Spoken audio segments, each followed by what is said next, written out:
বৈষম্যের দ্বারা মৌলিক অধিকার থাকা সত্ত্বেও আমাদের সাথে মৌলিক অধিকার লঙ্ঘিত হয়েছে, বারবার অন্যায় করা হয়েছে। আমরা এই স্বাধীন দেশের নাগরিক ছিলাম।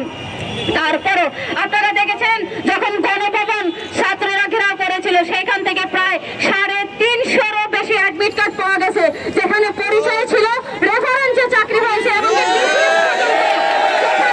শুধুমাত্র আওয়ামী লীগ, ছাত্রলীগ, যুবলীগের পরিচয় শত শত না লক্ষ লক্ষ চাকরি দিয়েছে।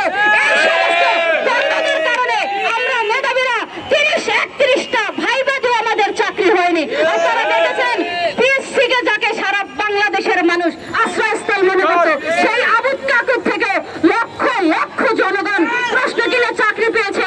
আমি অন্তর্বর্তীকালীন সরকারের কাছে এবং আসিফ নজরুল স্যারের কাছে বিনীতভাবে অনুরোধ করছি, 18 কোটি জনগণের পক্ষ থেকে অনুরোধ করছি, 26,53,000 বেকার শিক্ষার্থীর পক্ষ থেকে অনুরোধ করছি, এই শয়তান হারামি বন্ধগুলোকে ধরে ধরে চাকরি থেকে বহিষ্কৃত অধিকার নিয়ে ছিনিমিনি খেলছে, ওই হারামজাদাগুলোকে ধরে আমাদের মাঝে ছেড়ে দেওয়া হোক।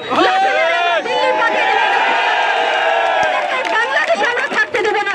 ওরা যেরকম সাধারণ শিক্ষার্থীদের অধিকার নিয়ে ছিনিমিনি খেলছে, ওদেরকে আমরা লাথি মেরে মেরে এই বাংলা থেকে তাড়িয়ে দিব। আপনারা দেখছেন বিগত এছাড়াও প্রশ্নপাস, জালিয়াতি, দুর্নীতি, ঘুষ বাণিজ্য করে আটকে রেখে শিক্ষার্থীদের মেরুদণ্ড ভেঙে দেওয়া হয়েছে। কত সন্তান আত্মহত্যা করেছে, কত ছেলে মেয়ে রাস্তায় ঢুকে ঢুকে মারা গেছে। মাস্টার পাস একটা ছেলে রিক্সা চালাচ্ছে, আমরা বিক্রি করছে, জুতা সেলাই করছে, শুধুমাত্র এই ফ্যাসিস্ট শয়তানদের কারণে নতুন দিগন্তের উন্মোচন হয়েছে। আজ বাংলায় নতুন সব পতাকা উঠতেছে। এই পতাকা 2024-এর পতাকা, এই পতাকা ছাত্র বৈষম্যের পতাকা, এই পতাকা আমার ছাত্র ভাইদের রক্ত অর্জিত পতাকা, এই পতাকা বৈষম্যের পতাকা।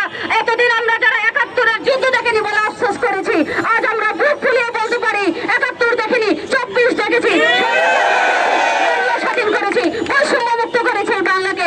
এই বাংলায় যদি 30 থেকে 35 করে দেওয়া না হয়, তাহলে ছাত্র সমাজ আবার আওয়াজ তুলবে, আবার বলবে আমরা তো বৈষম্যের বিরুদ্ধে লড়াই করেছি। তাহলে এখনো কেন বৈষম্য?